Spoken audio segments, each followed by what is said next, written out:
Elijah Wright from the Seattle Seahawks, and you are watching NORBFAM. This is Walter Jones, Pro Football Hall of Famer, top 100. Tyler Lockett from the Seattle Seahawks. DK Metcalf. Nate Burleson, you're watching NORBFAM. You're watching NORBFAM. What's up, everybody? This is NORBFAM coming at you with another video to talk a little bit about the Seahawks' future. We're turning the page on the 2024 Seahawks. A lot has happened, and now we're on to 2025. We still got the Super Bowl coming up next week. That's a different story, but as far as the Seahawks are concerned, a lot to start looking forward to. What they got to do with the new coordinator. We've got new players that'll eventually be coming in, players going out. The future of some of our stars here, a lot to break down. So I'm excited to get into it with a special guest I'm going to get to in just a minute. But before we jump into it, I just want to recognize the sponsor of the show, being brought to you by BetUS Sportsbook and Casino. So thank you to the folks over there for helping support my program. And of course, if you go to BetUS and hit that YouTube 150 code, you can get 150% matching deposit on your first deposit, 125% on your next two. So check out BetUS for all your gaming needs. All right, well, without further ado, I'm excited to bring this guest back on. This is a little bit of a mini reunion of sorts, in that we used to collab a lot back even during the pandemic, but even before then. And it's been years of working together, and then seeing this guy go from where he was a college student when I met him, and then now he's working as a professional journalist. He's the morning show host with the morning show with KHQ in Spokane. I'm excited to bring him back. Please welcome Mr. Noah Boelter. What's up, Noah? How you doing, man? Noah, man, it's such a privilege to be back and to be speaking with you again. You talked about the collabs we did in the past. How about before that? When I was a fan of yours just growing up, you're such an icon in Seattle. Now being the Seahawks fan of the year, I haven't been able to speak with you much since then, so congratulations, brother. It's awesome to talk to you. Thank you, man. Yeah, it is. I think back at that time when I was watching a Kentridge High School football game. I was in the stadium, and then I hear this voice, and, "Hey, Norm!" And I look up there, and it's you saying, "Hey, come up to the booth. We'll talk about maybe doing some stuff together." Next thing you know, I'm appearing on your show, and then a little while later you're appearing on mine, and now here we are years later doing this. So it's great to be reunited again, man. Norm, we were in the middle of calling the game. It was a good game. I can't remember who Kentridge was playing, but I remember it was a fun one, and I had to tap my co-broadcaster on the shoulder and be like, "Dude, you see who that is? That's NORBFAM." I said, hold it for me. I had to take my headset off middle of the game so I could go out there and talk to NORBFAM. That's because of what an icon you are, man. Oh, man, that's very flattering when you put it that way. But it's a fond memory, because I just remember that so much started from that evening. And I think that was my first year really being involved with Kentridge Sports, because my daughter Sophie had just become a freshman then. I mean, that's how long. Now she's a sophomore in college. I mean, that's how long the time has gone. But still, great memories, and it's great to just be back doing this again. So, yeah, man. Make sure you guys check him out. He's got his social medias. It's right there at Noah Boelter TV on Instagram. You got Facebook, Do you TikTok as well? Twitter, right? I don't know if you do TikTok as well. TikTok, Twitter, YouTube, all of them. All right. Well, let's jump into it. This is all about the Seahawks in 2025. First, let's talk about the year that was 2024. This close. I mean, literally almost like this close to making it to the playoffs. It's been like that the last couple of years now, where we were this close and just couldn't close the deal. But overall, Mike Macdonald's first year, he goes 10-7. I predicted they'd go 10-7, so I kudos to myself for getting that close. But best record for a starting coach. But how would you say? How did it meet your expectations of what you thought was going to happen in this past season? Oh my goodness, it was disappointing. And it was disappointing because of the roller coaster they took us on. The 3-0 start, the defense looking so good. It felt like early on in the season, and I don't have the stats to back this up, but it felt like early on we were in shotgun quite a bit. And when we were, it was working. But as we progressed throughout the season and we realized the shortfalls that we had as a team, week struggle in the run game. We struggle in turn in short yardage situations. And because of how that limited our playbook offensively, you started to see Geno do a little bit too much. And as he did more and more, the interceptions started to go up, which is why he had such a down year as a starting quarterback once again. And we just started to get in our own way all too often. Is it all Ryan Grubb's fault? I don't know about that. I think there were a lot of problems on our team all the way around. In terms of confidence in Mike Macdonald, I think this is our guy. I'm excited about what he's done. I'm excited about our defense. I'm excited about Leonard Williams. I'm excited about Ernest Jones and the possibility of bringing him back. But I felt like all year long we kept getting in our own way offensively, and that is our biggest problem. And if we can just figure that out, we'll be so good. Yeah, you kind of hit the nail on the head. It was a weird season in that it was this sort of, like I said, started so hot. We're thinking, oh man, we're first place, and man, this is great. And then the rest of the division was struggling. Rams were in the bottom. The 49ers were below us. And then things just like middle of the season just went the whole other way. And then all of a sudden it's like, oh, back to reality. And then it was like, oh wait, hold on a second. We're looking pretty good here. And then, but yeah, just I think those interceptions and then the doggone running game never did get it going. It just was a struggle from start to finish. And probably my biggest issue with the Seahawks moving forward. And obviously that led to Ryan Grubb being fired, but it's kind of a weird deal to put the blame all on him, because I think it seemed like he tried, but he quickly abandoned it, because obviously when you get stonewalled for no gain, -1, 3rd and 9, 2nd and 9, 3rd and 11, it's kind of hard to keep running when you feel like nothing's working. But Ryan Grubb will probably get a job somewhere else, but it was a tough year for him as it started. But I think a lot of it too was the fact that Macdonald was brought in so late in the game.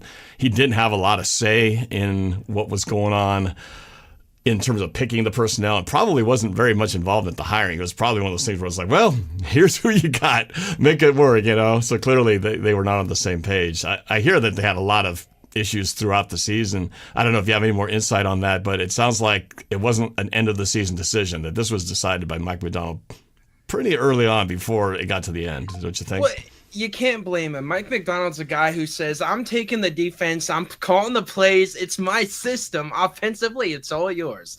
So every single result that happens offensively, I can hold you accountable to. And all year long, the defense just kept us alive while the offense continuously tried to lose us. I'm talking about game after game. If we're not scoring points, we're turning the ball over. If we're not turning the ball over, we're simply not moving the ball down the field, holding time of possession. We're keeping the defense on the field way too long. And Norby, you mentioned a really good point. The fact that the Baltimore Ravens were in the AFC Championship game last year, thank goodness they lost. Otherwise, we'd be holding out for the head coach potentially, just like the New Orleans Saints are doing right now. And what that does for your coaching search, not only are all the head coach candidates, most of them, at least elite tier ones, off the table every single year, but those assistant coaches are also off the table every single year. If they haven't got a head coach offer, they found someone who's going to pay them to be either in a successful situation or a successful financial situation as a coordinator by the time that you are getting your new head coach. So because we waited so long last year, I could absolutely see why that led to us a little bit of a question mark at the offensive coordinator position. Yeah, and we're gonna dive into that for sure. I just want to recognize some of the people who are watching right now. We got Brian. I asked the question in the title of this video: Are we worse? Are we gonna be better or worse in this upcoming 25 season? Brian says it's gonna be worse. Pete Carroll, of course, who's now the head coach of the Raiders, go figure. Who saw that coming? To take some of our players to go to Vegas, Geno, DK, Lockett. Well, we'll see about that. I think the Seahawks might have something to say about some of those moves. But AD, of course, the long supporter of the channel is here. Alena as well. Thank you for watching. Marcus, talking about the big blockbuster trade in the NBA. Not that I'm an NBA fan, but I even read about that headline. That's pretty crazy. Thank you, Alena, again. We got Meritt watching. Marcus wants to say, how can you even talk about the Seahawks in 2025 when we hadn't gotten to the draft or free agency yet? Well, because we are. So we're going to talk about what we need to do and what we hope they'll do. And of course, what they actually do will probably be something totally different. But FinF says, wow, He is back, and we're talking about Noah. Yes, it has been a long minute since he's been here. Peter San Nicolas can't really figure out the Seahawks. Yeah, they are a hot and cold, hard to figure out team for sure. 3-0 start. Yes, it's we all saw it. It was an up and down for sure. Kickup says it's been a while since Noah's been on the channel. Yes, sir, it has been. Fabrice, bonjour from Spokane. Oh, you got one of your locals watching. Marcus says, the only reason we started 3-0 is we played the Broncos with a rookie quarterback, first start ever, Patriots, who now have a top 5 pick. That's how bad they were. And then the Dolphins, who didn't even have Tua. I agree. The 3-0, even at the time was happening, I was like, is this a legit 3-0, or are we just like taking advantage of the situation? I think the truth kind of came out in the pudding there. But yeah, Alena coming after the bye was great and then fell apart after 15. It was just disappointing about the season. Keep the comments going. I'm not be able to keep up with all of them, but at least we got a bunch of you guys watching in here. We'll try to answer some of them as we go along. So let's jump into the kind of the now. It's just the past. The past is past. You can only blame so much on, that's where the blame goes. But they've made moves clearly.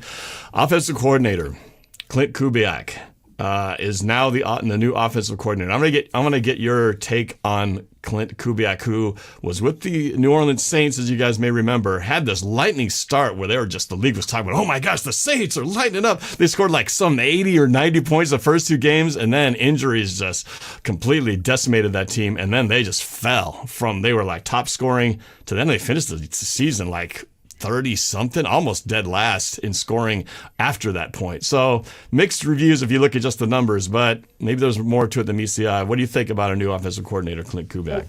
Look, I think he was one of the best on the table considering what the options were. Like, again, we're bringing in an offensive coordinator. We want somebody who's different from who we had last year. Last year, we had Ryan Grubb, who's bringing in a system that was very unproven in the NFL. Now we're going with a guy who not only is his system proven, the tree behind his system is proven, and he's coming from the Kubiak, which is the West Coast, and the Shanahans. And so it's a West Coast type of scheme that adds a little bit more of a deep element behind it. And what he does is he uses a lot of setup plays, which is really important on this level of football, where you're running one play, you're running a play that looks very similar to it, and you're running both of those plays to set up that third play. And that third play is gonna look just like those first 2 plays, except you're gonna pretend to hand the ball off, and then you're gonna take a shot down the field.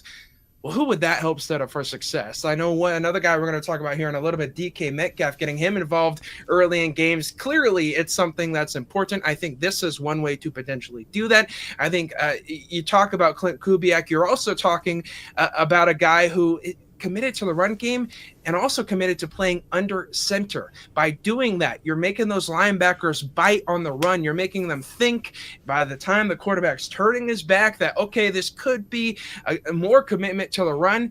That one little step, that one little movement can set up your receivers for success, and it could make the decision-making a little bit less difficult for Geno Smith, who clearly last year, when he had to make too many decisions, it turned into bad news for Seattle. Yeah, from everything I've read and a little bit that I've seen about Kubiak, that it definitely feels like it's a good match for the way our roster is constructed. We've got great running backs.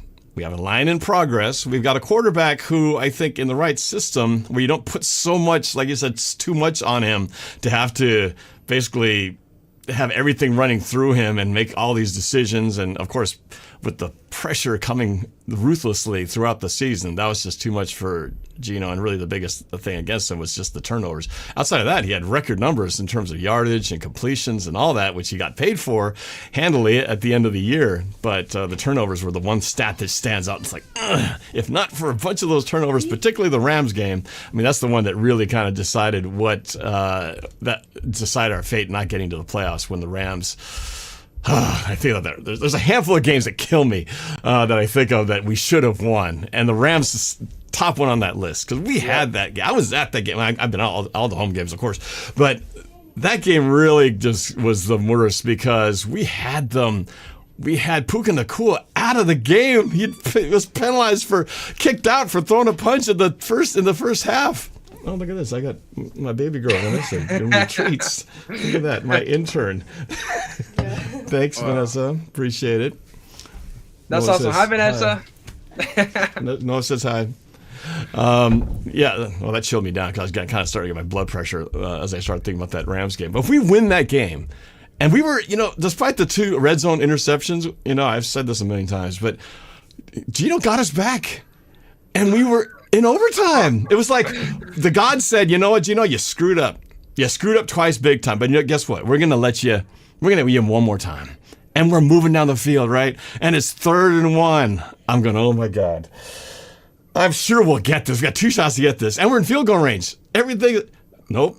4th and 1. Now decision time. They decide to go for it. I'm like, oh no, I don't have any confidence in it. Soon enough, they don't get it. The Rams go down the field, score the touchdown, game over. And I just thought that game killed me at so many levels. And we'd be in the playoffs. We would have been in the playoffs if we'd won that game. And so many opportunities to do it. Nor wasn't that game like the definition of our season? It was. All these opportunities to win. And what happens? Our defense carries us through the game. Our defense was playing really good against the Rams offense. For the first time, that was the turnaround point where it felt like this defense feels pretty good right here. We're holding them in check in that first half. Well, and it was the same problems in this game that ailed us all throughout the year. Geno threw too many picks, and we couldn't convert short yardage. There you go. And the defense was better. But it wasn't like it was perfect the rest of the way. There are other teams that are like, whoa, what happened to the defense?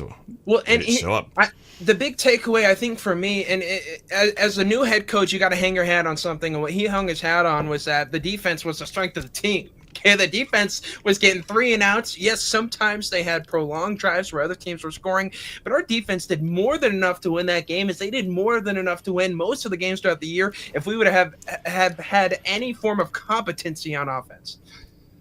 Remember the game where we had like 8 shots from inside the 5-yard line? We were on the road. I think we're on the road. Weren't we? We're on the road. I think I have so much PTSD. I think I blocked that game out. But you know what I'm talking about? It was like 1st and goal from the 5. We didn't get it, and then we get a pass interference, so we get 1st and goal at the 1, and we still don't get it. That to me was like, what is wrong with this team? If you can't get 1 yard, you don't deserve to be in the playoffs. If you can't get score 1st and goal and get 8 shots at the end zone, you don't really deserve to be in the playoffs. And I watch these games, these teams that are in the playoffs. They run it, tush push. I mean, it's like 1st, 2nd, and 1. You know they're going to get it. With Seattle, it's like, oh, please, God, please give us something here. And when you make it, it's like, ooh, we just barely got it. I mean, that's got to change. Somehow that's got to change. And Ryan Grubb, he had some good creativity for the fakes off of the inside dive and the sneak. The problem is nobody bought it. Nobody fell for it because it never works. Yeah. That's why, it's... Yeah, and I think everybody said the line has been not great, right? So I think that's like beating a dead horse. We know that there's issues there. So anyway, so Clint Kubiak, I think, seems to bring what feels like a good match to what we have personnel-wise.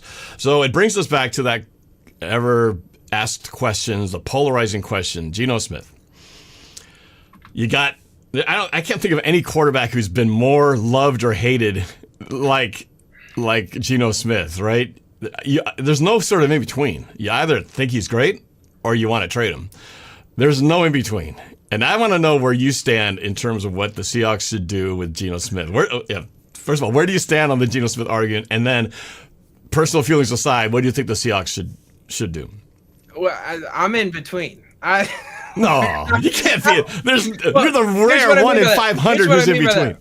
Well, here's what I mean by that. It's like I like him as a starter. I don't love him, and I understand his limitations, and I feel like we're never going to be playing a week from today in any year if he's our quarterback, unless he has the perfect surrounding situation and he's making good decisions that day. So it's possible, but we have to put all the pieces around him to support that. And in that instance, I think he can be successful. Here's what I think we should do. I think we need to go and get a developmental quarterback who can start to build in the background behind him, because I think, like Alex Smith, Geno is a journeyman. He is somebody who can get somebody ready. The problem is this is not that quarterback class that you want to go trading up for a guy. So this is going to be a third, a fourth. We don't have a fourth or fifth round pick. So you're looking at the 6th round at that point. Or if we trade back with our first pick, which is 18 overall, which I think is likely because our biggest needs are interior offensive line. You don't draft guards that early on typically. So drop back 9 spots, pick up a 4th, a 5th, and then you can start to add those developmental pieces later on in terms of quarterbacks that can build behind Geno Smith. We're not going to get a guy right now who will come in and be better than Geno right away, but the problem is we're getting satisfied like we did with Pete Carroll, like we did with Russell Wilson. And what happened a couple of years ago when we were doing these podcasts, Norb, we were satisfied year after year after year, and then we made a bet that both of those guys were not going to be back. I was thinking it was going to be Pete who got canned, but it was Russ. Yeah. Pete came that long after, but yeah, it was Russ first. I remember we were having some really heated debates about where that was going to go because we all felt that something's going to explode here and break this bond apart, this molecular bond that's been there since 2012. Which piece was going to go first? And man, boy, did it blow up ever. Oh my It just took a couple years. As Seattle, because we're not that hot market that gets free agents regularly, because we're leaning into the defensive northwestern cold type of style of a football team, that's why it's going to be harder to continue to bring in elite tier free agents, elite tier quarterbacks. We have got to lean into this developmental process of it's us against the world, the Josh Allen mentality. We got to find our guy, rock with him, and set him up to be successful. I don't think we're setting up Geno right now. So Geno's 35, or if he's not 35, he's very close to it. And so what you're basically saying is, and I think I'm in lockstep with you, even though I disagree necessarily that I'm in the middle, but I agree that he's only got so much shelf life left. Yet we don't really have an option to suddenly just turn it around and hand the reins over to somebody else. So what you're saying basically is we need to extend him to a short, team-friendly deal, keep him for a couple more years while we draft somebody this year or some kind of move to get a young quarterback in there, and with the assumption that he'll learn behind Geno for a couple of years before we hand the reins over. Is that what you're saying? I not only a team-friendly deal for him, I think it's a similar thing what we're going to have to do with DK here. Well, you're getting ahead of me. That's next on my list here. But okay, before DK, but that's what you're saying, right? That's what is probably we have to do, and really the Seahawks really don't have much choice. That's kind of what we have to do.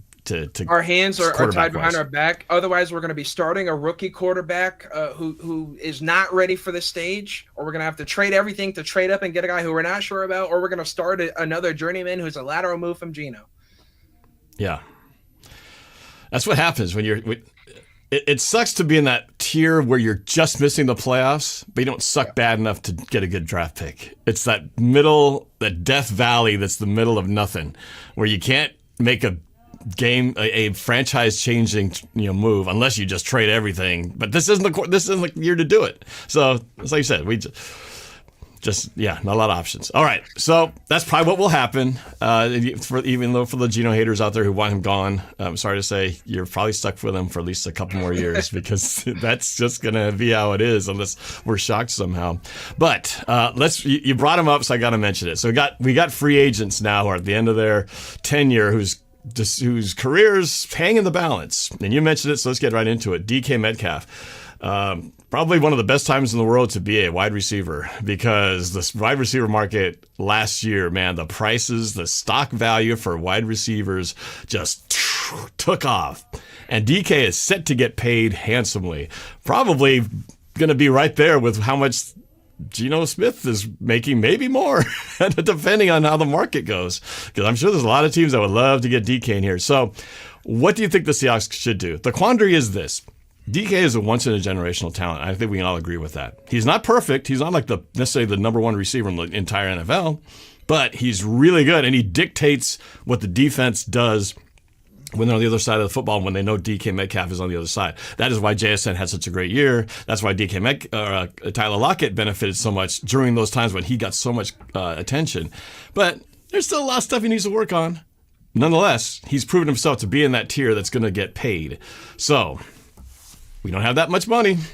we kind of have our thin pockets and big decisions to make. So what do you think, A, about DK as a receiver? Where does he rank in the receiver world? And B, what do you think the Seahawks need to do with him?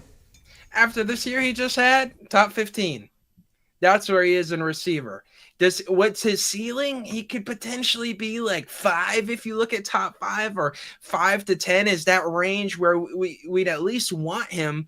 But DK Metcalf makes a lot of mistakes that he simply shouldn't make. It's the mentality. It's the attitude. I still think back to, what was it, 2021 in the playoffs. We get that home game. We have Jamal Adams. We're against the Rams. DK Metcalf doesn't get the ball early. It's not going well. Defense gets in his head. He complains on the sideline. What happens? Next drive, we go out, and we're trying to, help him with his ego, and we throw a pick six that loses us the ball game. Well, that's the problem, is I feel like I've seen that movie once or twice since then. I feel like I always see him complaining on the sideline. I feel like I always see him getting in a fight and at least being the second guy who gets caught. I feel like I always see him causing problems. I feel like I always see the other teams, specifically Fred Warner, who we're always going to have to deal with, talking about how they can get in his head. And I see the drops on third downs. Look, DK Metcalf does not deserve $35 million like Justin Jefferson or Jamar Chase. I wouldn't give him 30. He's making 24 right now, and I think that's about right, because you start to go down that list of guys who are getting paid more than him. The next guy, Nico Collins, had a better year than him and missed half the year. Okay, so I think we keep DK Metcalf right at where he's getting paid. The most I would pay him is 27 a year, and I'd have to be convinced, and part of that is because of the fact that he does pull a lot of defense away from a JSN. But the problem is, offensively, he's not doing enough for me to pay him like he is. I think he's been better. He hasn't gotten as many fights. I can't even really remember how many fights he's got into this year. I remember last year the signature one, that last one with Fred Warner at the end of the season, that was the final memory of how the season went. But I agree with you. I wanted to ask you a different point, because you're correct on all that stuff. Now, whether it's his productivity, is it because of his own fault, or is it because we're just not getting the ball to him because they're either defense is preventing him from doing it, or they didn't scheme him up? That's a whole nother discussion. But there is a thing I wanted to ask you about. There's been a lot of talk, and when it comes to the Geno haters, I'm going back to Geno again, but there have been a lot of those interceptions, and for those who defend Geno, they say some of those interceptions were not Geno's fault. They were DK Metcalf's fault. I can think of two. One specifically against the 49ers in a game where we were really behind, and when we started coming back and we got the ball, we're on the north side of the field, and on the play I'm talking about, right, it's a crossing route to DK. And Geno hits him, and at first glance, like, who the hell are you throwing to, Geno? But if you look at the route, it's like he's going hard angle, and then he decides to break up field right when Geno's about to hit him where he thought he would be, and then the ball gets picked off because the defender undercut him.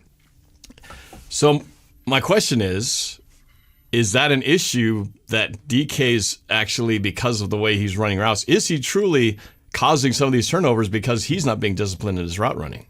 Well, it sounds like a frustration type of error, right? It's the same thing Geno Smith's doing. He's trying to do too much, right? If you're not getting the ball all game, one time you get it, you better score a touchdown.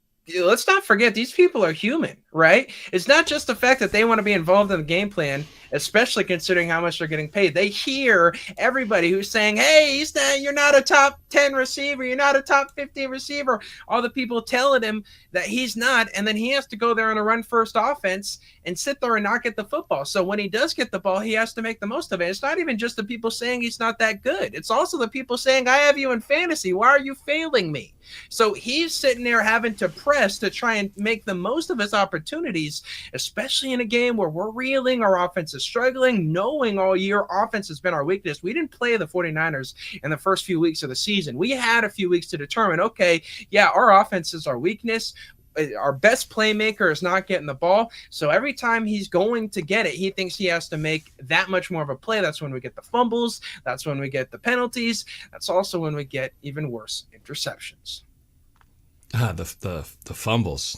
I remember early on that Lions game where we could have been 4-0. Another game that we could have won.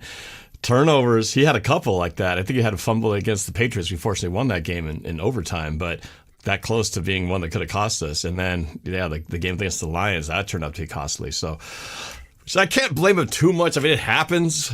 It's like, but he's almost too, like you said, forcing the issues. Like, he tries so hard to not go down. He wants to be beast mode Marshawn Lynch. It's like, you caught the ball. You got the first down. Just go down. Because you're trying to prove that you're Superman is actually exposing more of your vulnerability. So you're sitting there, standing up, fighting for every yard, and the ball's just sitting there, and somebody just punches it through. So I feel like that could be corrected, right? Those are things where it's like, okay, just be smart about it, But interesting. When you get the ball and you're ahead late in the ball game, what does the coach tell the quarterback?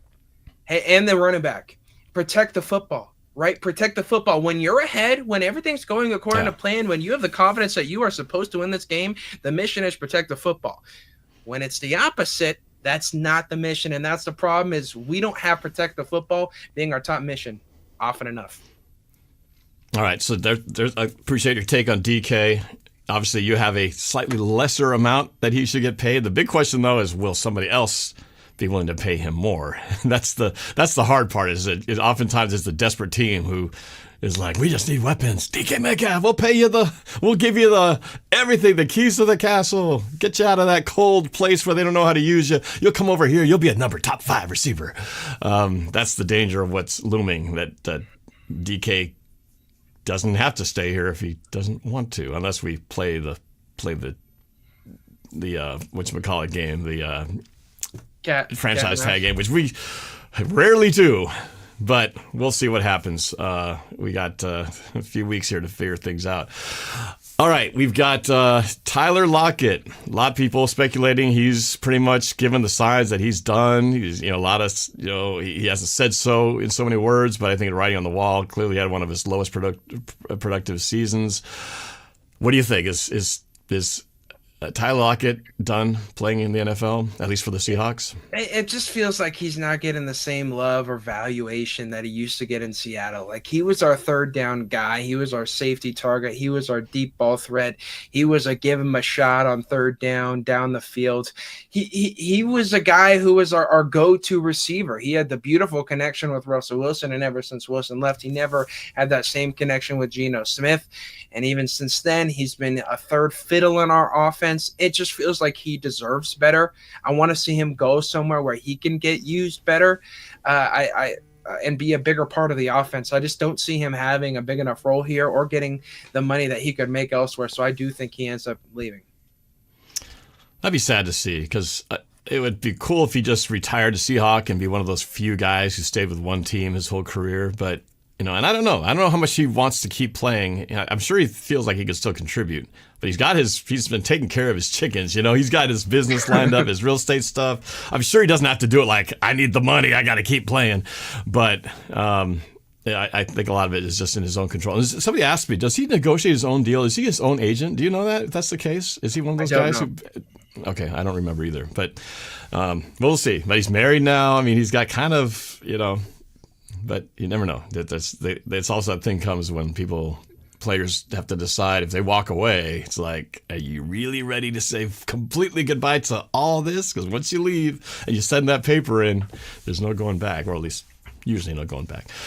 Okay, other free agents that you feel like are to be discussed. I know that Nwosu, it's so funny because when Nwosu got injured in 23, I remember thinking, man, if we had Nwosu, this defense would be totally different. We're just missing that piece. Once he comes back, we're going to be a whole nother team. And I remember counting the days, like, Nwosu's getting close. Oh, it'll be maybe next week, maybe the weekend after. He finally comes back. And it's a little bit anticlimactic. He didn't really make the impact that I had hoped and many had hoped he would make coming back to the 24 Seahawks. And now people are talking about maybe we don't need him. What's your feeling about him? Because I believe he is also one of those players we have to kind of make a free agency decision upon. Did he even play? He did play, and you feel bad for the guy because he when he was healthy, he was such a difference maker for this team. He came back and did not have that same impact. This is a defense where you can get lost in, and he got lost. We didn't see the impact in terms of, are we going to re-sign him? Are we going to extend him? Are we going to try and give him anything like what he got last time? I don't think he's warranted that. I don't think he'll get that elsewhere. I think this has got to be some type of prove it year for him in McDonald's system to show that he can have that elite impact and he can stay healthy. I feel really bad for the guy because when he was healthy, he was a stud. He was making plays all over the field, but he hasn't been healthy. And because of that, we can't pay him like he has. Yeah. This is a side note. I didn't really mean to talk about him, but I had to mention it because last weekend when I was going to Salt Lake City on a volleyball trip to watch my daughter Vanessa, who brought me this coffee in the Super Bowl 48 mug, I might add. Nice. We at the airport at SeaTac, I was in line of security and I look over and I go, that guy looks a lot like Ken Walker. But I'm sure it's not. I kept looking over and he kept looking over at me like this feeling like he looked kind of familiar. I told Vanessa, I said, I think that might be Ken Walker. I think that might be Ken Walker. And she's like, who's that? I said, the running back for the Seahawks. Like, Yep. Are you sure? I said, well, I can't tell. He's wearing a hoodie. He seemed like he's trying to be kind of low key. But I didn't, you don't want to like assume and then, say something to the guy and he's like, I'm sorry, that's not me. But we came up to security and we merged the lines so we were like side by side. And I just thought, okay, I'm just going to kind of say his name quietly. So if he looks up, I know it's him. So, what's up, Ken? And he looks up at me. And I was like, hey, how you doing, man? NORBFAM Wheelie, NORBFAM, good to meet you, man. And so I actually got a little selfie with him. We chatted for a little bit and everything. So very down to earth, very cool guy. He said when I talked to him about the season next year, he said he's very excited. He says he thinks things will be very different next year under this new coordinator. So I want to get just a quick take on you. I know he's not going anywhere, but what's your feeling on Ken Walker? There's been a lot of people now kind of saying, does he turn out to be like if CJ Prosise is a little bit too extreme, but is he one of those guys that do we have to be concerned that this guy can stand the 17-game season? Because he's yet to make a season through where he doesn't miss at least 2 or 3 games. Is it just he hasn't had that breakout year because the line is just so bad or the scheme is so bad? What's your take on K9? Well, we need to use him a lot more like how the Eagles are using Saquon, right? Having a backup in Kenneth Gainwell who can take some of the load at times, protecting him, giving him an offensive line that can give him 4 yards down the field of no contact, and then watching how when you give him space with a guy who eats in space can turn those 5-yard plays into 10-yard plays, 10-yard into 20 and 20 into touchdowns. Okay, we protect him and he can be successful if we give him the offensive line who he needs, and I'm confident if we do that, he'll be fine. See, I watch the Eagles, right? And I'm jealous, man, because these guys have like one of the most overpowering, dominant offensive lines. I'm thinking you could put Kenneth Walker back there and he'll probably kick ass too. He'll probably have, sniffing a 2,000-yard season. I know Saquon does some amazing things. Don't get me wrong. It's not like he's just an nobody that's just, the benefit of just the line. He does do like the reverse hurdle over the guy. I mean, whoever does that. But he does make those juke moves. It's like he makes that one cut and once he's in open space, he's gone. But Kenneth Walker Jr. Kenneth Walker III can do that. And, it's like, man, if we had anything close to that, I just feel like we've got that kind of backfield. When you look at Charbonnet and then now finally seeing McIntosh getting some touches, this is a good receiving. This is a good running back room. And it's like we finally got what we wanted, to see them all healthy, and yet at times we had them all healthy, and yet nobody's running the football. Everybody's stuck getting 1 yard of carry, and it's like, man, they should be doing better than that. And I agree. It's the offensive line. We don't have the horses to, it's at least right now, not right now. So both of our guards getting blown off the football. It's the fact that every single play they're getting addressed in the backfield. Okay, that's the problem. Is they can't make it past the line of scrimmage without 2-3 guys escorting them the wrong way. When we had Marshawn Lynch, some of his greatest runs were like for 2 yards because he had a guy hitting him in the backfield like -3. So he turns a 2-yard run into like the greatest 5-yard run ever. But that's because the guy was already getting hit in the backfield. So this is not the newest story in the world, which is a little concerning that we've been talking about this for so long. But another quick side note, the at center, again, these aren't guys on the table, but, Connor Williams retires, right? has just a bizarre season where he comes in really to be the guy to kind of hold over short-term fix while we find the guy of the future. And he retires, snaps the ball over the head of Geno Smith multiple times, and then retires. But Oluwatimi finally gets his shot. And do you feel like it feels like now if we had to look at some positive about the offensive line, I think our tackles are in about as good a position we've ever been. I know you're a Coug, so Abe Lucas finally having a year where he's not ending the year on an injury or surgery. He's actually feeling pretty good, he says, at the end of the year. So he's going to be healthy going into next year.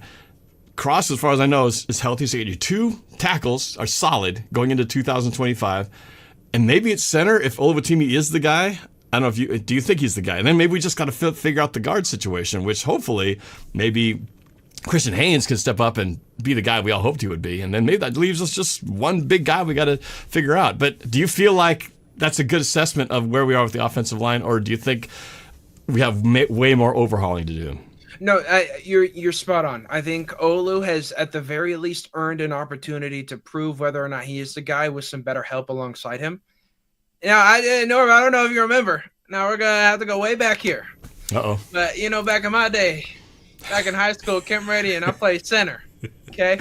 I went to Kent Meridian too, by the way, just so you guys don't know. If you get just the bond that we have, we are both Kent Meridian high school graduates. Granted, there was a few decades in between the time I graduated and then no one graduated. So we both played football for that team. I was a receiver and he was a center. So you know something about that position. Well, and what I remember, because I was no specimen, okay? So I needed my guards very much. And we had some, oh my goodness, the guards who we had when I was there, Kent Meridian, always. A school that had all this talent and everybody jumping ship because it wasn't run the right way.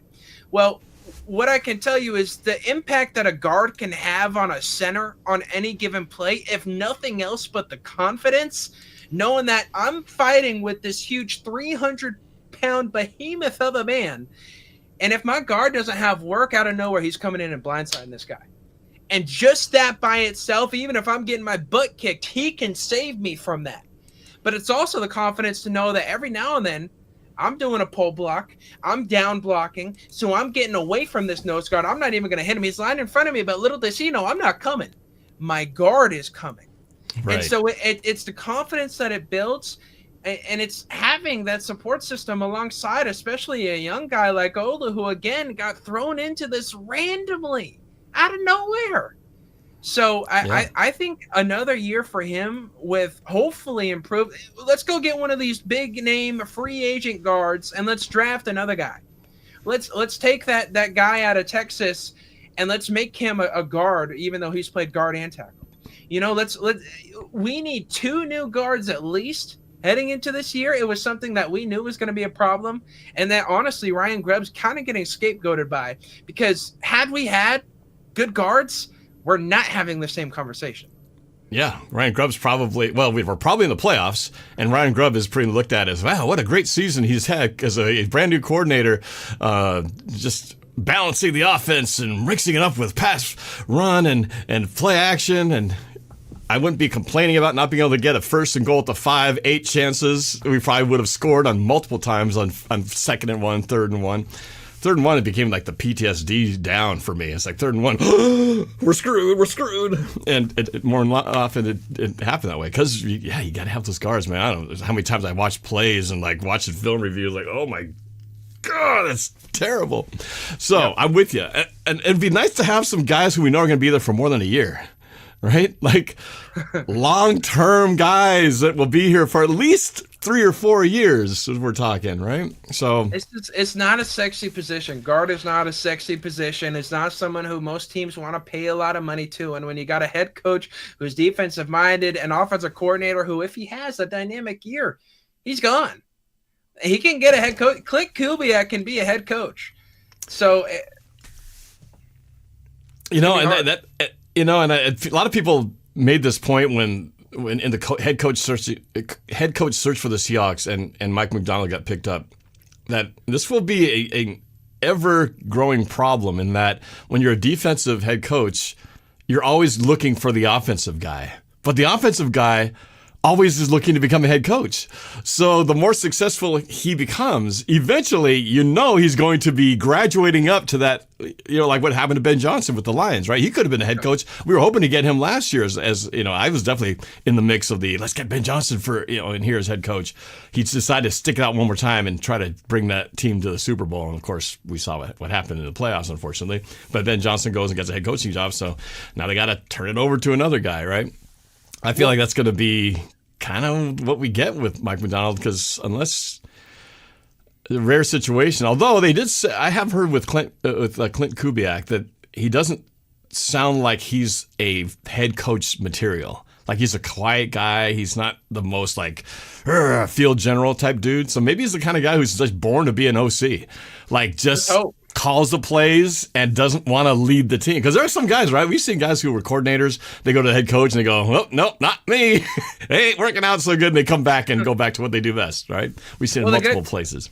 The good news is, with this personnel, he ain't getting no head coaching job. You ain't got to worry about that. It's currently constructed. He'll be a Seahawk. Yeah, right. Yeah, it's going to take a while before they get to the point where they're headhunting But for the record, I think the dilemma you're talking about is why so many people were clamoring for bringing in a Frank Wright, for bringing in a Doug Peterson, or a guy who's offensive-minded who just hasn't worked out as a head coach. Remember, Frank Wright, back-to-back firings in the middle of a season as a head coach, never been done.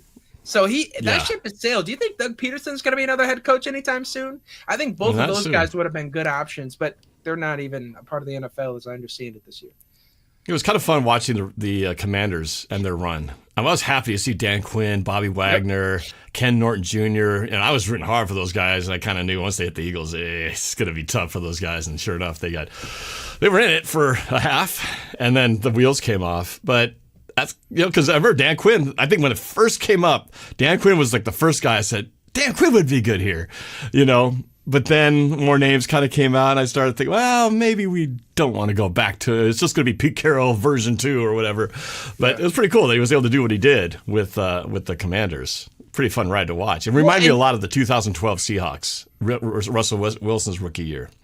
It shows you what you could do when your ownership is hungry. They just switched ownership. They're hungry. They're aggressive. They're going after Dan Quinn. They're bringing in the quarterback. They're going after pieces. I think it says something about the situation in Seattle. We know it just simply has not been the same since the passing of Paul Allen. Jody doing what she can, but how much of this is her realm? She has not. It feels like from the top, this organization has lost juju ever since the passing of Paul Allen, and you cannot prevent that. But I think until there's a major selling of the Seahawks organization, I don't know how much that changes. Yeah, it's a good point. It's funny because you have different perspectives on how the team's doing depending on the owner is, right? You got Jerry Jones at the Cowboys where people are like, Jerry, just back off and just own the team and let other people run it. And then you have other people like, really, you don't hear anything from Jody Allen. She doesn't try to be in the front. If she's involved, she's very quietly in the background, but she's still the owner. And eventually, at some point, John Schneider and company have to ask her, what do you think? This is what I think we should do. Do you like this? And at some point she has to go, okay, well, I'm signing off on it. So, well, we'll see. There's so many things that have to align for these things to come together, and it's not necessarily just one piece, right? It's just a coordinated effort of all of them. Well, you kind of already beat me to my next question. I wanted to kind of talk about the free agency and the draft. I feel like we roundabout way sort of already talked about it. You kind of said we need to go get we got to get a guard, trade back, maybe get a guard for the future. So I'm with you on that. That's certainly no doubt about that. We already talked about the quarterback situation, that we should draft a mid-round type of player that we can develop. Is there anything else that you feel like, because when I look at this team, I think we're not that far off from being a competitive team that can, maybe not Super Bowl, but at least compete in the playoffs and get a win or two. But if you were to feel like, what's the area besides what we talked about that they need to develop, either by getting a free agent move or a draft move? What do you feel like is the next area that you would want to shore up for the Seahawks? Well, if we move off DK and Tyler Lockett, then obviously we're going to need a receiver or two. Man, and 2 of them? Gosh, that's clearing the covers, man. That's what's been our strength. But go ahead. Didn't mean to interrupt you. I'm it saying is a possibility. It's a very real possibility. That's why I think our best option is to first let DK test the market, but also try and talk him into staying. Because remember all those teams who passed on him? Remember that? Well, hey, we still believe in you. We just suck elsewhere and need you to take a little bit less so that we can suck a little bit less elsewhere. And that's the concept in our negotiation with DK. It's like, hey, we know you're great. Please stay. If we get rid of Tyler Lockett, we're definitely going to need another receiver. I think if we get rid of Uchenna and Nwosu, we're going to need another pass rusher. We're definitely going to need interior defensive line. We got Jerron Reed, who's a free agent. Jonathan Hankins, both free agents, both guys who played a lot of snaps for us and actually made a difference for us. I hadn't even gotten to those guys. Yeah. Also, another free agent you hadn't mentioned either is, the guy we got from, I was just going to mention him. Another interior lineman. Oh. Who? No, that's not who you're talking about. We got him. I think we got him from the Broncos. Draymond Jones? Yes. Yep. I think he's a free agent too. He hasn't made enough noise. I think that's one that I don't lose any sleep over if he doesn't come back. I think that has not exactly proven to be a very lucrative. It hasn't paid off to me. So, but you're right. There are a lot more holes. Now you start poking at the. It's like, oh, there are actually a lot more holes in here than you realize when you start looking at the reality of what might happen in the offseason in free agency. And then stylistically, we're bringing in a new OC. What does he like to do? He likes to run a lot of 2 tight ends. Okay, so Pharaoh Brown, and he's another free agent. This is a guy who I like Pharaoh Brown because of I like the way that he sets the tone. What was that game that we played this year where he just caught a ball? He steamrolled the dude. That was a tone-setting play, yes. And it was in the part of the season Cardinals? when we needed it. Cardinals? Maybe? It might have been. I think it was. And I think we won the game, yeah. That's the type of play that sets the tone for an offense. That's the type of play that we need more of in Seattle. And that was the type of play that just kind of inspired me about having him on the team. Like the way he was like barking after that play. I was barking. I was with him. I was ready to run through a wall right there for him. And yes. So I think we bring him back. But more importantly, I think we this guy out of Penn State, if we can get Mr. Warren in the first round, I think that's a steal at tight end. I think addressing tight end because Clint Kubiak is going to use them a lot is going to be important. I think Noah Fant is also a free agent. That's another player I feel like if that isn't the case, I think he's done too, or is at that point where we have to make a decision on him. I'm not convinced that Noah Fant is the answer at tight end. I like Barner. I thought he's good, good blocking tight end. He's made some catches. Yep. A Pharaoh Brown could stay, but I want that one guy. I'm envious of the guys who's got the Kelsey Mahomes connection, right? The teams that have the Purdy to Kittle. There's always those teams that have that tight end, Andrews, on the Ravens. The guy, that's probably a sour note right now for the Ravens. But aside from that last playoff drop, he's been money, right? Up to that point. Of the world. Yeah. But, I want that. I want that feeling like when all hell breaks loose, somehow that tight end is just there for you. Give whoever our quarterback, Geno and our future quarterback, somebody who's going to be there, through thick and thin to catch the football. Maybe there's a guy in the draft that could be that. What's his name? Tyler Warren out of Penn State. If we get that guy, he becomes that guy for us. Yeah. Well, that's my point. If we can get him, he's not Brock Bowers, but he's a step or two behind. This is a pass catcher, guys. He can score the rock. He would be a consistent guy. And you mentioned the guy what's his name again? The tight end who we had, AJ Barner. He had a good year, and when we needed him, he stepped up. When what was that game late in the year where he had like a go-ahead touchdown and it was part of a comeback? That's the type of momentum that builds on a young player's career. JSN last year, the game winner against the Eagles, and then what happens this year? He catches fire. So Yeah. we have A.J. Barnes is a guy who I could see being a very impactful player in Seattle for years to come, but he's going to need a Batman or a Robin to go with him. Yeah. That's also hard. I brought this up earlier. Joseph Beck says Tyler Warren will be off the board before pick 18, but Tyler Booker will be there. So there's one. But that's the tough part. Marcus says we ain't getting a tight end in the first round. We need online. It's tough, right? Because you have all these needs. There's guys up there, but chances are these other teams who also have the same needs too are going to snag them before we get to them and won't land to us. Or you got to make a choice. You want the tight end who could be your franchise guy for a while? Or do you fix that obvious big leak in your offensive line first? That's John Schneider's job. And the more time goes by, the less I'm... I don't think anyone's ever made this comparison. I'm going to do it right here. John Schneider, to me, is like M. Night Shyamalan, the movie director. Okay. Now, if you are a fan of film and you follow M. Night Shyamalan's career, you'll know what I'm talking about. M. Night Shyamalan busted out in the scene in the late 90s with Sixth Sense, a movie with Bruce Willis about the I see dead people, right? And he came out with that movie and shocked the world with the ending. I'm spoiling it for you if you haven't seen it. If you haven't seen it by now, you're probably not going to see it. But that movie put him on the map as the guy with the mind-bending twist at the end of the movies. And then, since then, I don't think he's really made a movie as good as that one. But he's ridden the coattails that no matter what movies he's made, that some of them really bad along the way, he just keeps making movies because everyone remembers him as the guy who, made this amazing film way back almost 30 years ago. Well, it reminds me a little bit of John Schneider because he still gets the props for what he did starting in 2010, movies he made in 11, of course, the knockout draft in 2012.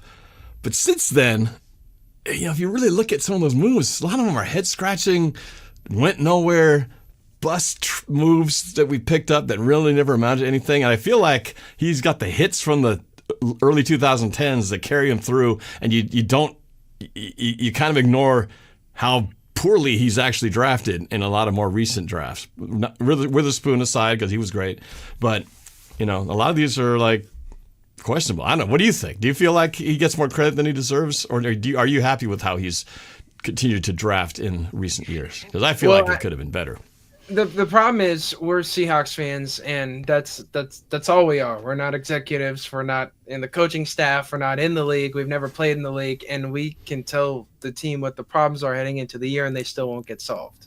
That is the problem, is that heading into last year, was it breaking news that we didn't have a guard on either side of the line? Was it breaking news that Geno Smith is probably not in the top tier of quarterbacks in the NFL? None of this is breaking news. We're getting out personneled, and that's a John Schneider bottom line problem. We got rid of Pete. Can't blame him for the Jamal Adams thing anymore. We can't blame him for the other personnel issues anymore. This is a John Schneider show with a new head coach, so the next onus and burden falls on him. Yeah, you can't keep blaming on the past because that past has been kind of washed away now. It's all a new thing. With Schneider is the one lone guy who's the consistent thread to all of this, and he has the hardest job of determining what personnel we pick up, and more pressure than any for this year. Well, so as far as the Seahawks, I think those were the main things I wanted to cover with the Seahawks. I don't know, is there anything else that I missed personnel-wise that you feel like is undiscussed or under-examined that you would want to bring up that people haven't really looked at enough? A linebacker, maybe. I'm interested in time. Well, we got to bring back Ernest Jones. Ernest Jones got to come back, right? Got to bring back Ernest Jones, but we need a third interior linebacker. We need a third one. It can't just be Tyrese Knight and Ernest. Obviously, it's not going to be some huge superstar. We're not going to pay somebody a bunch of money out of free agency, but we got to have a third in rotation, especially if either of those guys get hurt. And how many times this year did we thought we had two good linebackers heading into the year. At least I did. Jerome Baker and Tyrell Dodson.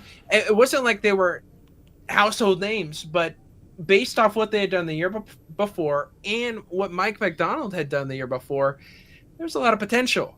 We saw very quickly how poorly that went, and even when we had Ernest Jones with Tyrese Knight at times, it felt like we were getting outplayed and out-personneled. So I think we bring in another linebacker who can compete with Tyrese Knight for that second spot. We keep that green dot on Ernest Jones's helmet. I think we're going to need a third safety because of what McDonald liked to do in Baltimore at times and in Michigan at times. I think we're going to need to prioritize our third and fourth cornerbacks. Josh Jobe might have earned a contract somewhere. And DJ Reed would have been a perfect fit for Mike McDonald if he were still in Seattle. He's a free agent this year. He's someone we could potentially go after. But I think securing our defense, another year of getting Mike McDonald's guys in Mike McDonald's system, I think it'll be very beneficial. And our defense wasn't the problem as much. So a lot of people are like, oh, offense, glaring issues, obviously. Look, we get 2 new guards, run back the same roster offensively. This game is very different. The season is different. Everything's different. But we got to make sure is that our defense doesn't take a step back. Yeah. What's nice is that McDonald is now here from the beginning of this process. He didn't go to the combine last year. He was so new to just getting installed as a head coach. He wasn't involved on the OC decision much, I'm sure. Didn't go to the combine. So now this is his team. So he's really got to say on the players. So it's really on him now to show that, okay, what can you do when you got the GM and you lockstep and can handpick who you want. All right, so bottom line, I asked the question in the title of this. Will the Seahawks be better or worse in 2025? We were 10-7, just missed the playoffs, the second year in a row missing the playoffs by a narrow margin. Will we be better in 2025? Granted, we don't know because we haven't seen the draft, we haven't seen the moves, but just going off of feel at this stage of the year, do you think the Seahawks will be better? In other words, better 11-6 or better next year and in the playoffs? We are going to be better. This is an offensive coordinator who's coming in, who's done it in the NFL before. He's going to get us playing under center. He's going to take a lot of pressure off of Geno Smith. Hopefully, he's going to help be the reason we get interior offensive linemen, and so that we don't have to keep having a rotating door at offensive coordinator because they're getting fired. Hopefully, at least we can have a rotating door because they're getting NFL head coaching jobs because the offense is successful. This team is going to be better next year. We just started to build something. And you saw they were using duct tape in the middle of the season, trading a 4th-round pick for Ernest Jones, having to send off Jerome Baker, having to get rid of cutting Tyrell Dodson. Like, this is clearly these guys were not doing the job. We had to bring in guys in the middle of the season and watch them playing the Bills back-to-back weeks for Ernest Jones, right? Give us an offseason with better personnel for the system. Give Mike McDonald more time. And now he's had that first opportunity to experience head coaching, to understand some of those things that you just can't learn off the job.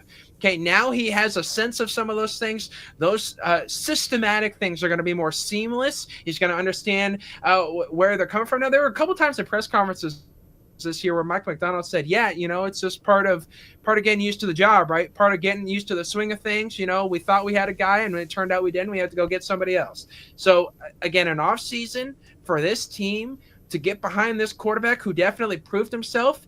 Leonard Williams just got paid, and that money was justified by Mike McDonald. Devon Witherspoon made the Pro Bowl, and it is justified. Lenny Williams, I heard his name, at least in Seattle talk circles, for potential, if he could have continued that stretch of dominance, Defensive Player of the Year candidacy, not just Pro Bowl, not just All-Pro candidacy. Obviously, there were other guys who had fantastic years and who are getting those nominations instead, but Leonard Williams was at least brought up in Seattle circles of discussion because of what Mike McDonald did to put him in position. He could have been Defensive Player of the Week 2 weeks in a row. Arguably, he should have been. He should have been. Absolutely. And I don't know how many times that's ever been done or if they even do that, but I can't remember any time that they've had back-to-back guys in the same team twice in a week, but he definitely could have. He had it on his... He even said it in a behind-the-scenes mic'd-up thing that he said, I didn't get it last week, I'm going to get it this week when he got that pick six against Aaron Rodgers in New York. So, all right, so we will be better, you're saying. I agree. The one thing I think that we can say Mike Macdonald did do what we expected he would do. Was when he went to Baltimore, their defense was like, I don't know, mid to lower mid level. And he turned that thing in a season around until they became like number one. Now, we didn't get to number one, but we went from like almost bottom defensively going to the 2024 season and finishing up in the, I think we were in as far as scoring defense and all that. I think we were finishing somewhere near the top, definitely in the top tier. So he definitely improved the Seahawks and did what he did in Baltimore similarly here. So I like the trend of where things are going. So it's a good move, bringing him in to fix what we knew he needed to get fixed. So we'll be better. So what do you think? If you had to just throw out, not even breaking down the schedule or the teams, we know who we're playing, but without doing a whole lot of thinking, just gut feeling, knowing that we went 10-7. Throw me a number. I'm going to say we get 11. I think just one game more because our division is still really tough. I think we have the potential again to sweep the Cardinals. I think the Rams, we should have beat them twice this year, but every single game we play against the Rams, we struggle to blow them out. Just like with the 49ers, we are going to keep that game close. What's going to be the difference is if Geno has the confidence like he did the second time he played the 49ers to hold that ball and to go score that touchdown one way or another. Yeah. Geno Smith's decision-making has to be better. I think we're not going to have a blocked field goal with a chance to tie it against the Giants, but Norb, it's the message that we felt all year. We simply didn't deserve to win that game, just like we simply didn't deserve to make the playoffs because that whole game we got outplayed. Their offense was on our defense's heels, and our offense made their defense eat. So, that Giants game, everything about that Giants game, people say that's like the game we should have won, but it was the Rams game, number one, that we should have won, as I said earlier. But the Giants game was one of those ones where it's shocking that they went 3-14. And they kicked our butts that whole day. Remember the game? They went down the length of the field. We had to take a fumble at the inch line. Arguably, it was even a fumble. And then, who was it? Scooped it up with a cast. Jenkins took it the length of the field for a touchdown. We didn't even deserve that. I mean, that should have been a Giant score. They should have beat us by 2 scores. Or maybe it was already 2 scores. 3 scores in that game. That's how badly we were getting manhandled by Daniel Jones. I remember thinking, what team is this? Who is this team? But that was one of the worst losses for sure. We can't have another one like that if we want to have any chance of being in the playoffs. Well, and that was one of those games where, like, yes, Mike Macdonald did get out coached by Brian Daboll in the sense that Daboll and the offense was going right down the field.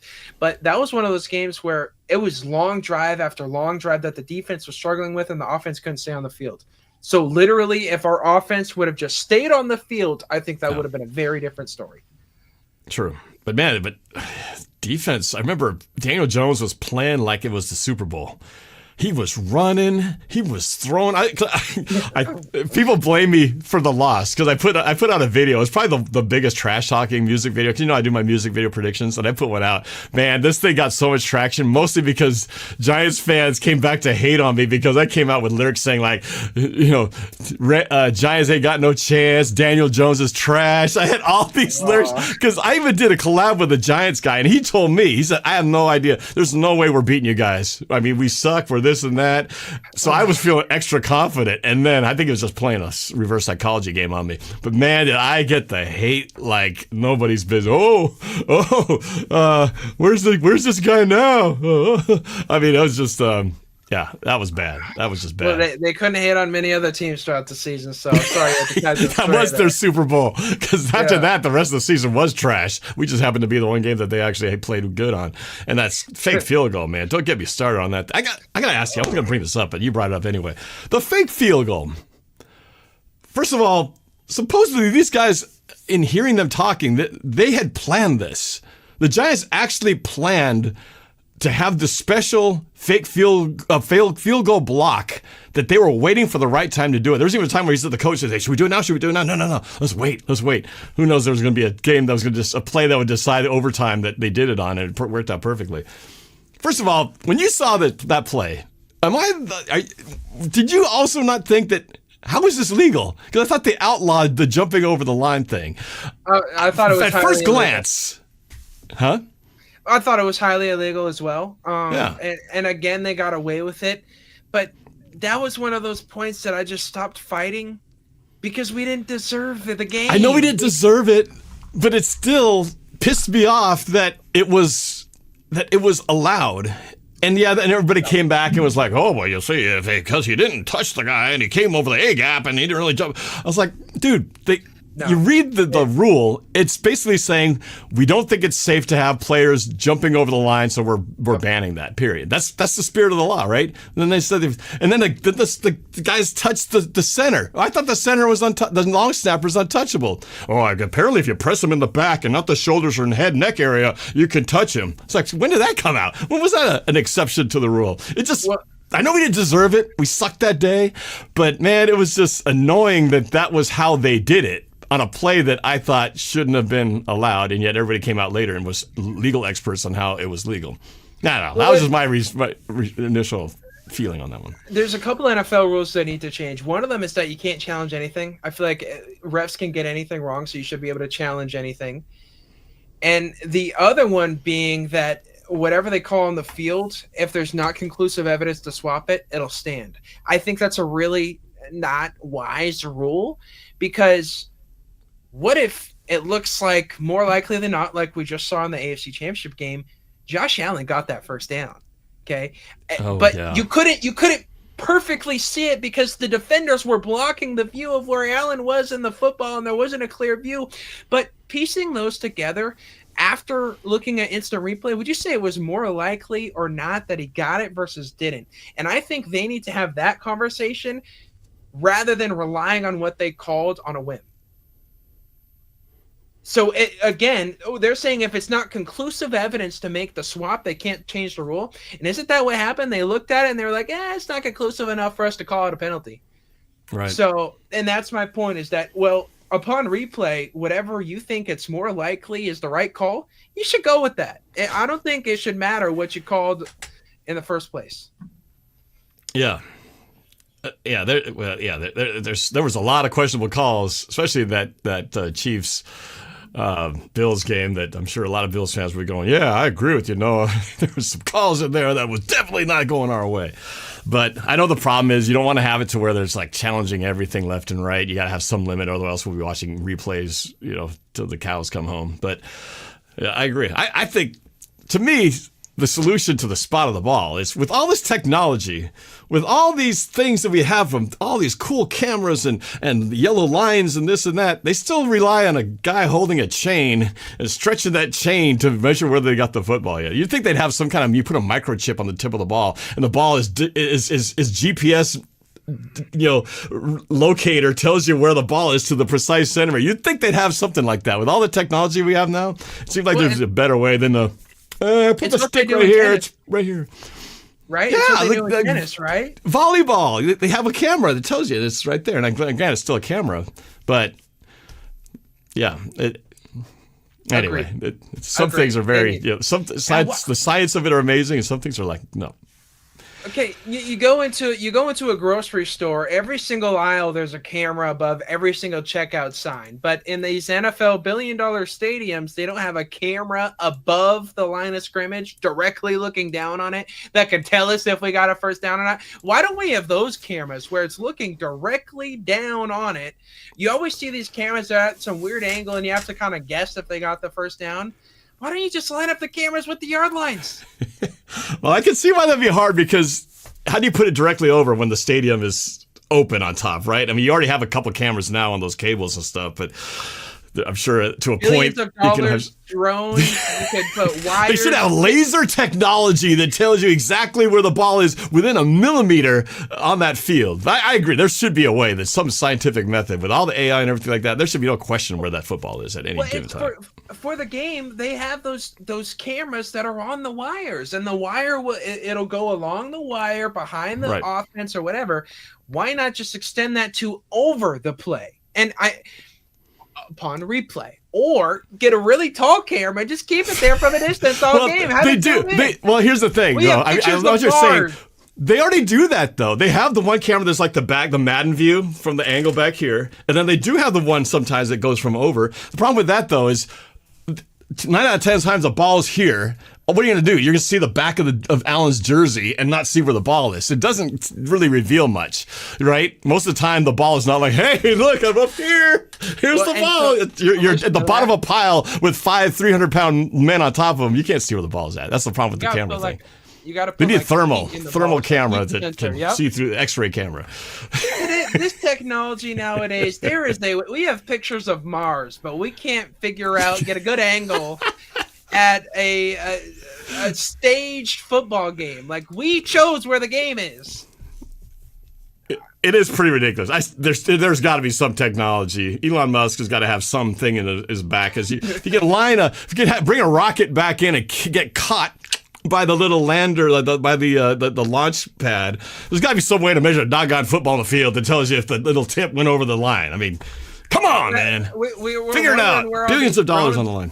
We're wondering where all these drones came from. Maybe they're just trying to figure out if it was a first down. Oh, man. I love those cameras, though. A lot of times when I'm in the game, I just watch those cameras zipping around and watch those cables do their thing. It's quite the fascinating thing, man. Pretty cool stuff. All right, so 11-6 is your unofficial official prediction as of February 2nd. I'm going to hold you to it. When we come back and do 1 year later, and I play back this interview.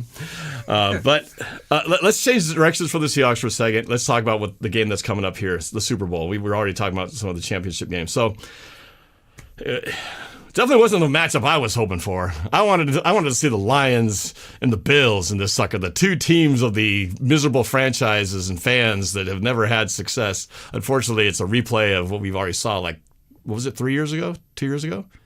No, you're ungrateful. But I will say this, okay? Because I know most of the people out there watching are sick of Kansas City. They're sick of Taylor Swift. They're sick of Mahomes. They're sick of the State Farm commercials and this and that, and they're just jealous. But I will tell you that. I'll say this much, though. I am officially, for 2 reasons, I'm officially rooting for Kansas City. And people and I'll tell you why. Because we're witnessing history. We've never seen a team three-peat before. How often is this going to happen? Even the Patriots, who are the dynasty of the century, never did it. Brady never did it. This might be one of the few times we might actually witness this. And that's something. That's something.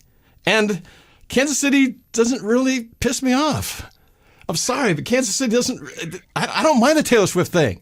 Ooh. I'm not a big fan of hers, but it doesn't bother me. I don't know why it gets so many people upset. I really don't get it. I really don't understand why people get so upset for a 3 or 4 second shot. I just request that they show her face when bad things happen sometimes. I want to see her, like, not happy.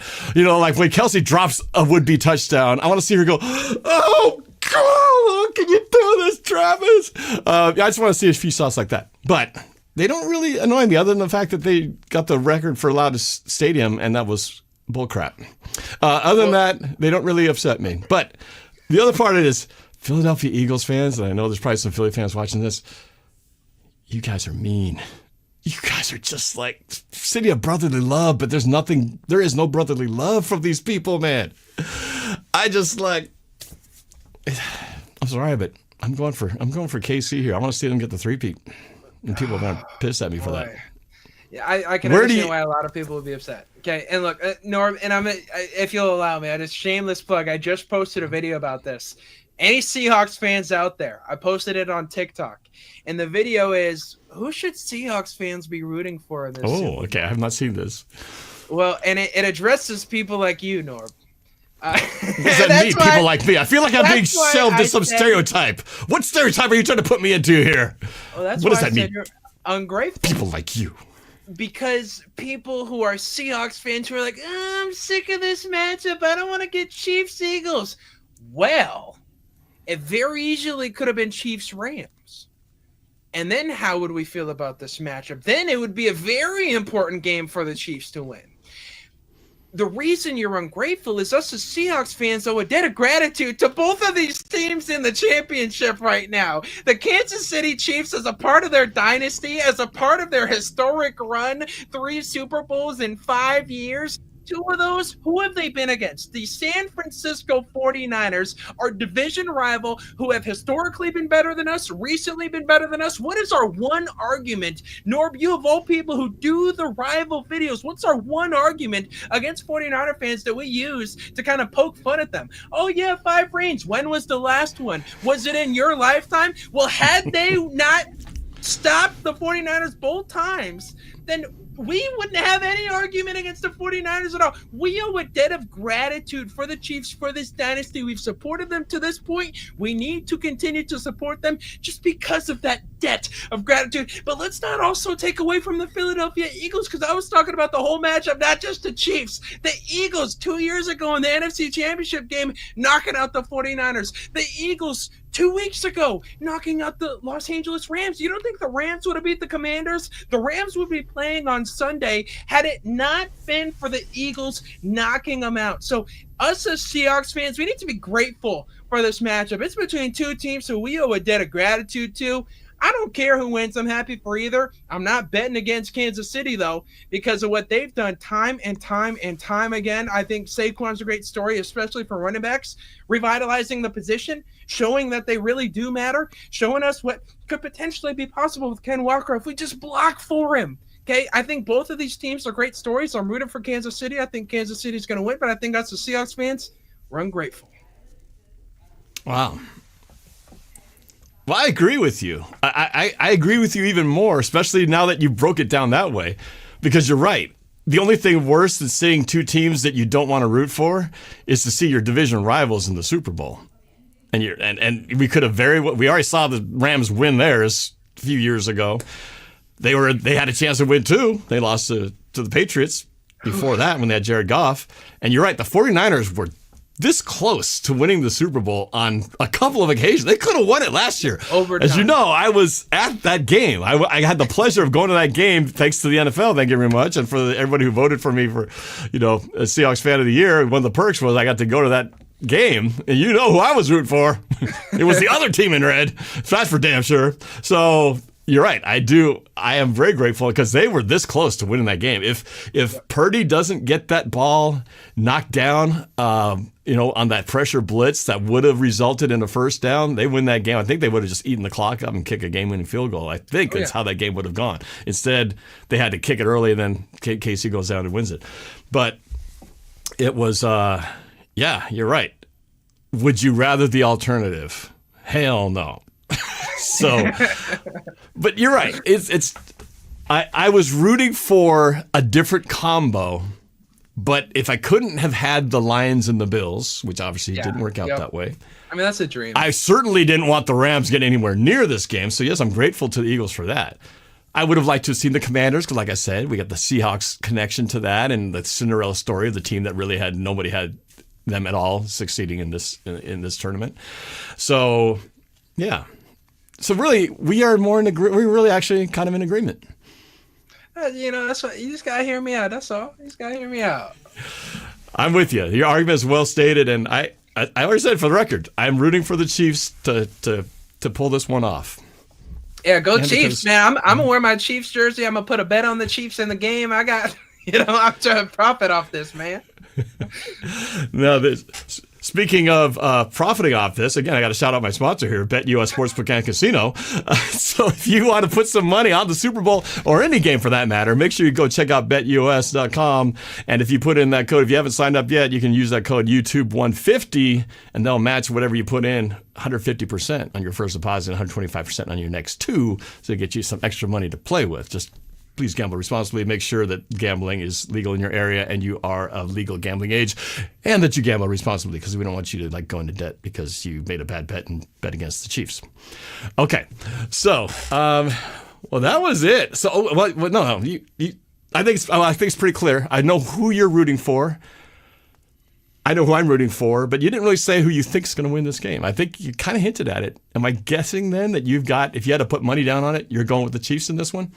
You can't bet against them. You can't bet against them at this point. Like I don't understand how people time after time after time can continue to pick against the Chiefs. They just do it, man. They're those guys. They are them, and they when it matters most, they and I heard Andy Reid. I think it was on Colin Cowherd's show. He was talking about the coach who mentored him. Was it Parcells? I can't remember who it was. But he remembered the coach, the reason why he always has a play late in the game versus a Buffalo who uses their plays early. One of his mentors told him, you got to keep a play in the bag late in the game. You can't play all your plays in the first half because then when you need it, what's going to happen? And we know Andy Reid, Steve Spagnuolo, they save those plays for when they matter the most. And that's why I'm picking Kansas City. You know, it's amazing that they've been able to do this for so many years and be this consistent. And yeah, a lot of credit goes to Patrick Mahomes and, you know, Andy Reid. But, man, it's the defense. When it came down to it against that, as I mentioned, the 49ers game last year, the defense won the day. And against the Bills, the defense, Josh Allen had a chance to go down and take this game over late. And why didn't he? Because Spagnuolo, man, he just put on the pressure. He just came fire and didn't just sit back and go like prevent. He went after him and he forced the issue.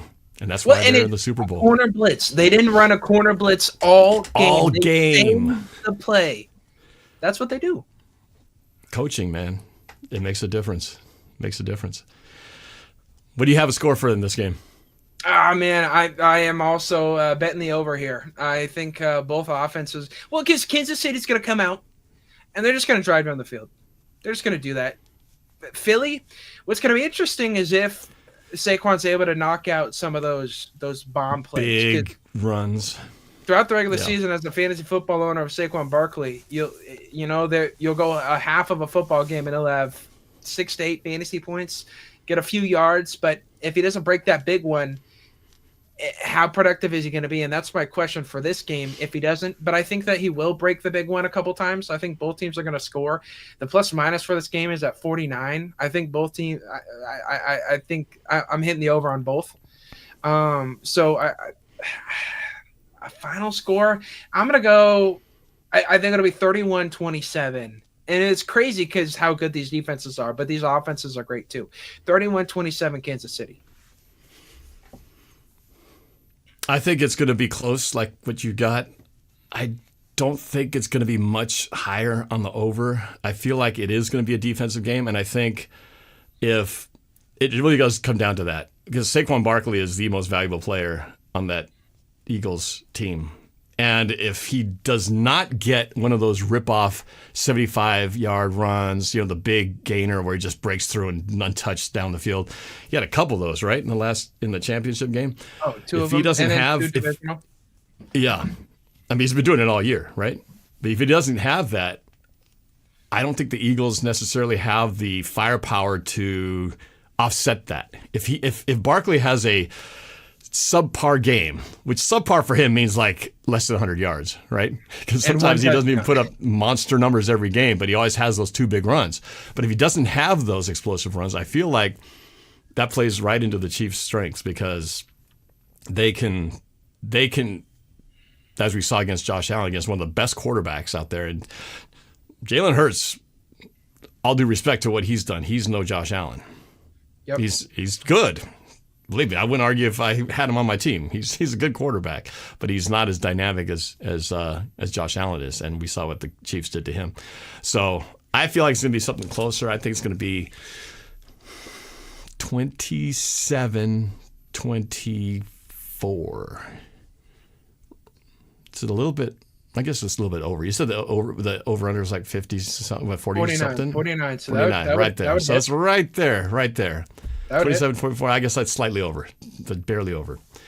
So we'll see what happens. But it'll be a good game, I think. I don't think there's blowouts here. I think it's going to be right down to the last 2 minutes, and the Chiefs will find some way. Either if they have the ball, it'll be that kind of play where you're going, the Eagles left too much time, and Patrick Mahomes will do something to go down to the 2-minute warning down the field, or it'll be, the Eagles having to have one last shot, and Spagnuolo will do something to dial up some special play and shut them down in their last chance to try to tie the game or take the lead.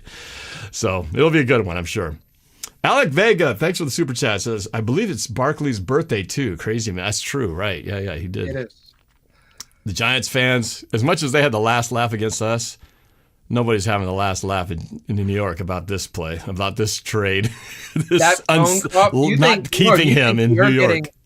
You think you're getting pelted for? Yeah. That's actually probably why Giants fans pelted you so hard. It's because of how they're getting pelted over their GM. The video on Hard Knocks. Yeah, Saquon. I think it's probably best you test the market. It's probably a time they're going, God, I wish we didn't have Hard Knocks filming us this season, because it was the whole thing played out behind the scenes.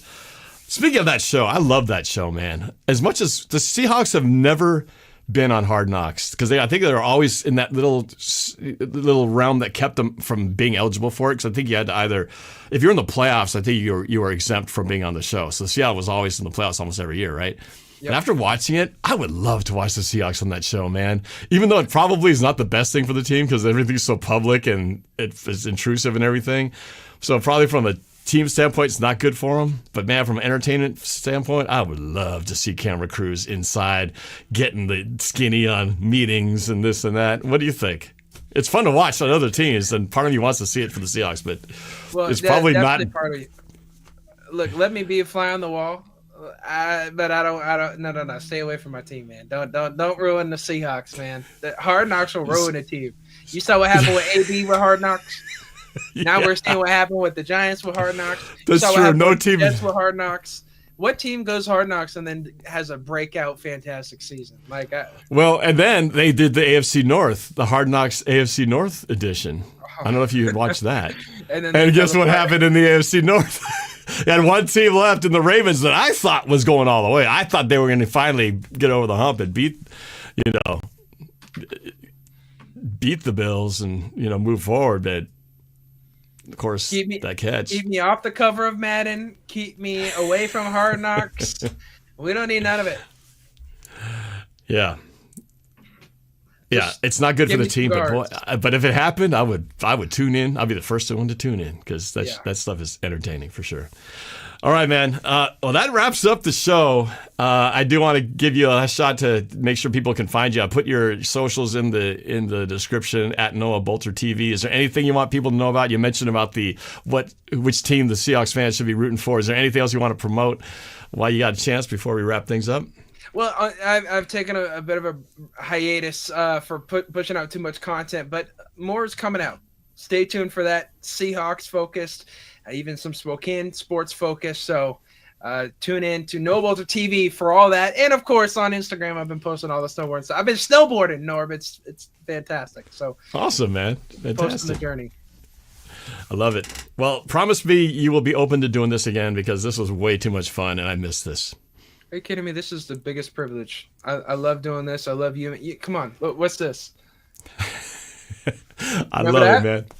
I do. That's my autographed NORBFAM football. Tell me you didn't have it buried in the closet underneath some dirty socks, and you're like, oh, I need to put Norb's football up here because I'm doing the show with him. Well, no. I would understand if you did. I think this. Honestly, I think you should take this as the biggest compliment. I can't figure out where it is with my finger, but I think you should take it as the biggest compliment because this studio that you're seeing right here, I set this up for the show. I haven't been doing the content. I haven't been doing it. But one thing that I said I have to have behind me is that NORBFAM football because you gave that to me and you signed it and you said, one day you'll be big, you'll be doing stuff, and I just want you to put it in the background. And I'm not big. I'm not doing nothing yet. But it's going to be in the background the whole way. Well, I appreciate that, man. And I'm flattered that you did that. I was just teasing about the taken out of a pile of dirty socks. But what I do want to say, though, is that I'm really proud of you because I've been following you from a distance, how you've been going from where you were at Green River College doing the high school games, and then I saw you as a student at Nwosu, and now here you are as a professional living the dream, man, and seeing all your clips online and everything. I'm proud of you, man. I'm just really happy. I can't wait to see where you go from here. It's really cool. It is a privilege, brother. Much love. And the fact that you make time to still do this, really, I greatly appreciate it. So, all right, everybody, thanks again. My guest, Noah Boelter, Noah Boelter TV, and we'll see what happens with the Super Bowl and then, of course, the Seahawks. And we will do this again sometime. Thanks for joining me, man. Appreciate it. Man, go Hawks, man. Go Chiefs, Hawks, baby. Man. Yeah, Chiefs. let's do it. Go Chiefs, go Hawks. Let's go. And thank you guys for tuning in, for everybody who commented. I couldn't read all of them. We were just too busy yapping. But either way, I appreciate you guys watching, and we'll see you next time.